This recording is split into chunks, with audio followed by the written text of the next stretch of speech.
Παίζουμε Transport Fever 2 και σήμερα θα συνεχίσουμε τη σειρά. Αν και χάσαμε τον κόσμο μας, πρέπει να ξεκινήσουμε καινούριο.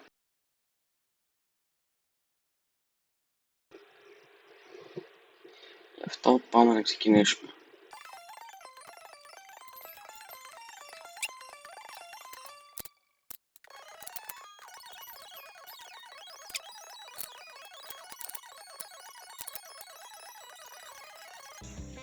Όπως θα είδατε, εδώ φτιάξαμε γραμμή για τούβλα για αυτήν εδώ τη διπλανή πόλη. Τώρα αφήνουμε λίγο το παιχνίδι να τρέξει και ωστόσο πρέπει να πάμε να φτιάξουμε κάτι άλλο, μια άλλη γραμμή.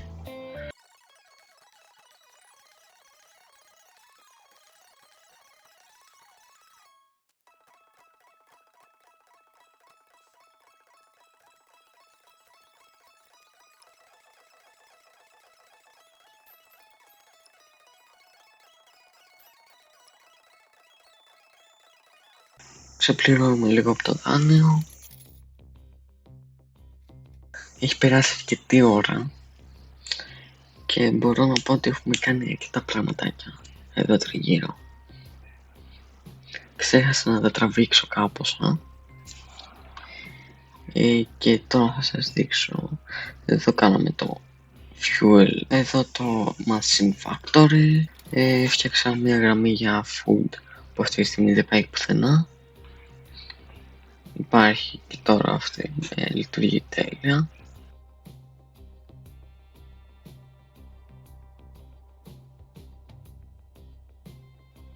Πέρασε άλλη λίγη ώρα και έχω ξεχάσει να τραβήξω να σας δείξω το τρένο εδώ που φτιάξαμε να μεταφέρει το food στην πόλη λίγο πιο κάτω.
Πάνε να βάλουμε κάτι τραμ τώρα, που θα το κάνω κάποια στιγμή και σε όλες τις πόλεις, αλλά δεν βιάζομαι τόσο πολύ.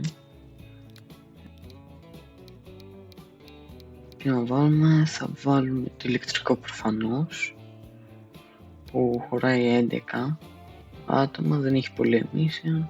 Ναι, εντάξει, είναι και το πιο σύγχρονο. Πάμε να βάλουμε γραμμή. Ναι, έκανα βλακεία. Πρέπει να βάλουμε πρώτα stations και μετά να βάλουμε και το δρόμο του τραμ.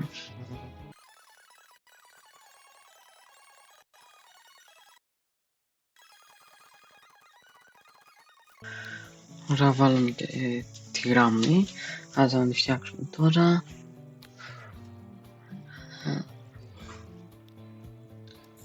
Ωραία. Μπήκαμε. Και για να δούμε τώρα. Τρέχουν. Βιάζονται, βιαστικά είναι. Πετάνε.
Δεν ξέρω πόσο μεγάλο μπορεί να βγει το βίντεο ή μικρό, αλλά πάντως το σκοπό του πιστεύω τον έχει κάνει.